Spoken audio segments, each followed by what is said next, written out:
நம்ம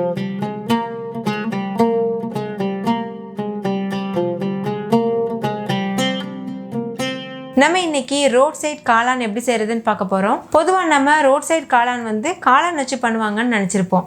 ஆனால் அது முட்டைக்கோஸ் வச்சு பண்ணுவாங்க. டேஸ்ட் முட்டைக்கோஸில் பண்ண மாதிரியே இருக்காது. ஸோ அந்த ரெசிபியை தான் நான் இன்றைக்கி உங்களோட ஷேர் பண்ண போகிறேன். வீடியோ படி ஆஸ் இட் இஸ் அப்படியே பண்ணுங்கள், நீங்களும் பெர்ஃபெக்டாக பண்ண முடியும். ஹாய் ஃப்ரெண்ட்ஸ், வணக்கம். என் பேர் Abhi. Welcome to Indian recipes Tamil. வீடியோக்குள்ள போகிறதுக்கு முன்னாடி நம்ம சேனல் இந்தியன் ரெசிபிஸ் தமிழை சப்ஸ்கிரைப் பண்ணிக்கோங்க. கூட இருக்க பெல் சிம்பலையும் கிளிக் பண்ணிக்கோங்க.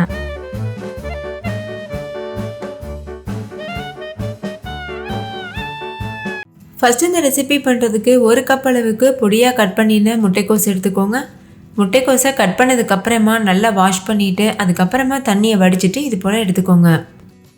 இது ஒரு 200 கிராம் அளவு முட்டைக்கோஸ் இருக்கும். இது கூடவே ஒரு பெரிய சைஸ் வெங்காயத்தை பொடியாக கட் பண்ணிவிட்டு சேர்த்துக்கோங்க.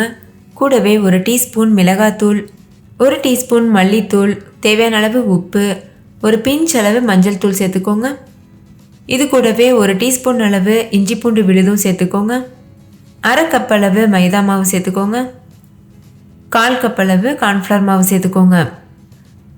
கூடவே ஒரு பிஞ்ச் அளவு ரெட் கலர் ஃபுட் கலர் சேர்த்துட்டு நல்லா மிக்ஸ் பண்ணிக்கோங்க. நான் வீட்டிலையே ப்ரிப்பேர் பண்ண ஃபுட் கலர் தான் சேர்த்துருக்கேன். வீட்டிலையே ரொம்ப ஆரோக்கியமான முறையில் எப்படி ஃபுட் கலர் பண்ணணும்னு ஆல்ரெடி ஒரு வீடியோ அப்லோட் பண்ணியிருக்கேன். அதோட லிங்க் டிஸ்கிரிப்ஷனில் இருக்க, வேணும்னா செக் பண்ணி பாருங்கள். ஒருவேளை உங்களுக்கு கலர் சேர்க்க விருப்பம் இல்லைன்னா நீங்கள் தாராளமாக அந்த ஸ்டெப்பை மட்டும் ஸ்கிப் பண்ணிடுங்க. ஸ்கிப் பண்ணிவிட்டு இது நல்லா மிக்ஸ் பண்ணிக்கோங்க.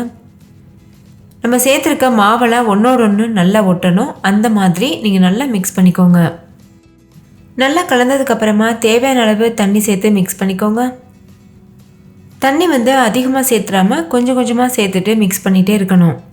இதோட கன்சிஸ்டன்சி ரொம்ப திக்காகவும் இருக்கக்கூடாது, அதே மாதிரி ரொம்ப தண்ணியாகவும் இருக்கக்கூடாது.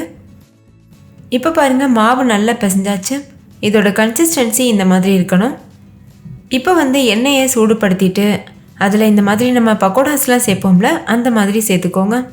சேர்த்துட்டு ஸ்டவ்வை மீடியம் ஃப்ளேமில் வச்சுட்டு 2 பக்கம் திருப்பி விட்டு பொன்னிறம் வந்ததுக்கப்புறம் வெளியில் எடுத்துருங்க. எண்ணெயில் இந்த பக்கோடாஸ் சேர்த்ததுக்கப்புறமா உடனேவே நம்ம மிக்ஸ் பண்ணக்கூடாது.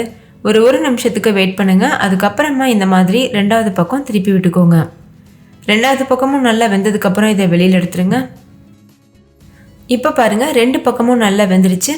இப்போ இதை வெளியில் எடுத்துகிட்டு ஒரு டிஷ்யூ பேப்பரில் போட்டு வச்சுருங்க. எக்ஸஸான எண்ணெயெல்லாம் அந்த டிஷ்யூ பேப்பர்லேயே போயிடும். நீங்கள் இதை இப்படியே கூட சாப்பிடலாம். ரொம்ப டேஸ்டியாக இருக்கும். நல்ல ஒரு பக்கோடா மாதிரி ரொம்பவே சுவையாக இருக்கும். இதே மாதிரி மீதி இருக்க எல்லா மாவுலையும் பக்கோடா செஞ்சு தனியாக வச்சுருங்க. முடிஞ்ச அளவு சின்ன சின்ன பக்கோடாவாக செய்ய பாருங்கள். அப்போ தான் நம்ம காளான் செய்யும்போது நல்லா டேஸ்டியாக வரும். நான் எல்லா பக்கோடாவும் செஞ்சுட்டு இது போல் டிஷ்யூ பேப்பரில் போட்டு வச்சுருக்கேன். இப்போ இது ஒரு ஓரமாக இருக்கட்டும். நம்ம காளானுக்கு கிரேவி செய்ய ஆரம்பிச்சிடலாம். அதுக்கு ஒரு கடாயில் 2 டேபிள் ஸ்பூன் எண்ணெய் சேர்த்துக்கோங்க. எண்ணெய் நல்லா சூடானதுக்கப்புறமா ஒரு பெரிய சைஸ் வெங்காயத்தை பொடியாக அரைஞ்சிட்டு சேர்த்துக்கோங்க. சேர்த்துட்டு லோ ஃப்ளேமில் வச்சு இது நல்லா வதக்கிக்கோங்க. இது கூட ஒரு கொத்து கருவேப்பிலை, 1 டீஸ்பூன் இஞ்சி பூண்டு விழுதும் சேர்த்துட்டு நல்லா வதக்கிக்கோங்க. இதோட பச்சை வாசனை போகிறது வரைக்கும் நல்லா வதக்கிக்கோங்க. அடுத்து இதில் 1 டீஸ்பூன் உப்பு சேர்த்துக்கோங்க. 1 டேபிள் ஸ்பூன் மிளகாத்தூள் சேர்த்துக்கோங்க. நான் காஷ்மீரி மிளகாத்தூள் சேர்த்துருக்கேன். 1 டீஸ்பூன் கரம் மசாலா, 1/4 டீஸ்பூன் மஞ்சள் தூள் சேர்த்துக்கோங்க. கூடவே ஒரு 1/2 டீஸ்பூன் மிளகுத்தூளும் சேர்த்துக்கோங்க. நீங்கள் உங்கள் காரத்திற்கு தகுந்த மாதிரி சேர்த்துக்கலாம். ஸ்டவ்வை லோ ஃப்ளேம்லேயே வச்சுட்டு இது நல்லா கலந்துக்கோங்க. மசாலா அந்த எண்ணெயிலேயே நல்லா வறுபடணும். அடுத்து இது கூட 1 டேபிள் ஸ்பூன் சோயா சாஸ் சேர்த்துக்கோங்க. 1 டேபிள் ஸ்பூன் வினிகர், கூடவே 3 டேபிள் ஸ்பூன் அளவுக்கு டொமேட்டோ சாஸ் சேர்த்துக்கோங்க. இது கப் அளவில் சொல்லணுன்னா 1/4 கப் அளவுக்கு இருக்கும். சேர்த்துட்டு நல்லா கலந்துக்கோங்க. சோயா சாஸ், டொமேட்டோ கெச்சப் இதெல்லாம் வீட்லேயே எப்படி பண்ணணும்னு நான் ஆல்ரெடி வீடியோ அப்லோட் பண்ணியிருக்கேன். அதோட லிங்க்ஸும் டிஸ்கிரிப்ஷன் பாக்ஸில் இருக்குது, வேணும்னா செக் பண்ணி பாருங்கள். நம்ம வீட்டிலையே செஞ்சு பண்ணும்போது ரொம்ப ஆரோக்கியமாக இருக்கும்.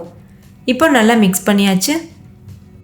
அடுத்தது ஒரு கப் எடுத்துக்கோங்க. அதில் 2 டேபிள் ஸ்பூன் கார்ன்ஃப்ளவர் மாவு சேர்த்துக்கோங்க. கிரேவி நல்லா திக்காக இருக்கணும்னா 2 டேபிள் ஸ்பூன் சேர்த்துக்கோங்க. கொஞ்சம் தண்ணியாக இருந்தால் போதும்னா நீங்கள் 1 டேபிள் ஸ்பூன் சேர்த்தாலே போதும். கிரேவியை திக் பண்ணுறதுக்காகத்தான் நம்ம கார்ன்ஃப்ளவர் மாவு சேர்த்துருக்கோம். இதில் 1 கப் அளவு தண்ணி சேர்த்துட்டு நல்லா மிக்ஸ் பண்ணிடுங்க. கொஞ்சம் கூட கட்டிகள் இருக்கக்கூடாது, நல்லா கரைச்சிருங்க. இந்த மாதிரி நல்லா கரைச்சதுக்கப்புறமா இந்த கார்ன்ஃப்ளவர் தண்ணி கலவையை நம்ம செஞ்சிட்ருக்க கிரேவியில் சேர்த்துருங்க. சேர்த்துட்டு நல்லா கலந்துக்கோங்க. கார்ன்ஃப்ளவர் மிக்சர் சேர்த்ததுக்கப்புறமா கொஞ்சமாக தண்ணி சேர்த்துக்கோங்க. நான் ஒரு அரை கப் அளவுக்கு தண்ணி சேர்த்துருக்கேன். சேர்த்துட்டு நல்லா இது போல் கலந்துக்கோங்க. இது உடனேவே நல்லா திக்காக ஆரம்பிக்கும். ஸோ ஸ்டவ்வை லோ ஃப்ளேம்லேயே வச்சுக்கோங்க. இப்போ பாருங்கள், கார்ன்ஃப்ளவரோட பச்சை வாசனைலாம் போயிட்டு கிரேவி நல்லா திக்காக ஆரம்பிச்சிருச்சு. இதை ஹை ஃப்ளேமில் வச்சு ஒரு நிமிஷத்துக்கு நல்லா கொதிக்க வச்சுக்கோங்க. அப்போ இது இன்னும் நல்லா திக்காகும். நல்லா கொதிச்சதுக்கப்புறமா இதோட கன்சிஸ்டன்சி இந்த மாதிரி தான் இருக்கும். நல்லா கெட்டியான கிரேவியாக இருக்கும். இதில் இப்போ நீங்கள் ஏற்கனவே பொரிச்சு வச்சுருந்த பக்கோடாக்களை சேர்த்துட்டு நல்லா மிக்ஸ் பண்ணிடுங்க. இப்போ ஸ்டவ்வை லோ ஃப்ளேமில் வச்சுருங்க. லோ ஃப்ளேமில் வச்சுட்டு நம்ம சேர்த்துருக்க பக்கோடாலாம் நல்லா சாஃப்ட் ஆகிற வரைக்கும் அந்த கிரேவிலேயே நல்லா வேக வைக்கணும். இடையிடையில் கரண்டி வச்சுட்டு இந்த பக்கோடாக்களை நல்லா மசிச்சு விட்டுக்கோங்க. கொஞ்ச நேரத்துலேயே பக்கோடாலாம் நல்லா சாஃப்டாக ஆரம்பிச்சிருக்கும். அந்த மாதிரி அது சாஃப்டாக ஆரம்பித்ததுக்கப்புறமா கரண்டியை பின்பக்கமாக திருப்பிட்டு இந்த மாதிரி நல்லா மசிச்சுக்கோங்க. உங்களுக்கு எந்த அளவு முடியுதோ அந்தளவுக்கு நல்லா மசிச்சு விட்டுக்கோங்க. அப்போ தான் ரோட் சைட் காளான் ரொம்ப டேஸ்டியாக இருக்கும். இப்போ பாருங்கள், நல்லா மசிச்சாச்சு. நம்மளோட ரோட்டு கடை காளான் சூப்பராக தயாராகிருச்சு. இந்த கிரேவியோட கன்சிஸ்டன்சி பார்த்திங்கல்ல, இந்த மாதிரி இருக்கணும். இந்த ஸ்டேஜில் ஸ்டவ் ஆஃப் பண்ணிவிட்டு சுட சுட சர்வ் பண்ணிடுங்க. இதை சர்வ் பண்ணும்போது கடைசியாக இதில் பொடியாக கட் பண்ணின வெங்காயம் தூவிக்கோங்க. இது கூடவே பொடியாக கட் பண்ணின கொத்தமல்லி இலைகள் சேர்த்துக்கோங்க. இது நல்ல ஃப்ளேவராக இருக்கும். டேஸ்ட்டும் ரொம்ப அருமையாக இருக்கும். அவ்வளோதான், நம்ம எல்லாருக்கும் ரொம்ப பிடிச்ச ரோட்டு கடை காளான் சூப்பராக தயாராகிடுச்சு. நீங்களும் கண்டிப்பாக இதே மெத்தடில் ட்ரை பண்ணி பாருங்கள். வீட்டில் இருக்கவங்க ரொம்ப விரும்பி சாப்பிடுவாங்க. ஓகே ஃப்ரெண்ட்ஸ், இந்த ரோட் சைட் காளான் உங்களுக்கு ரொம்ப பிடிச்சிருந்துச்சுல? பிடிச்சிருந்தா லைக் பண்ணுங்கள், ஷேர் பண்ணுங்கள், கமெண்ட் பண்ணுங்கள். தேங்க்யூ.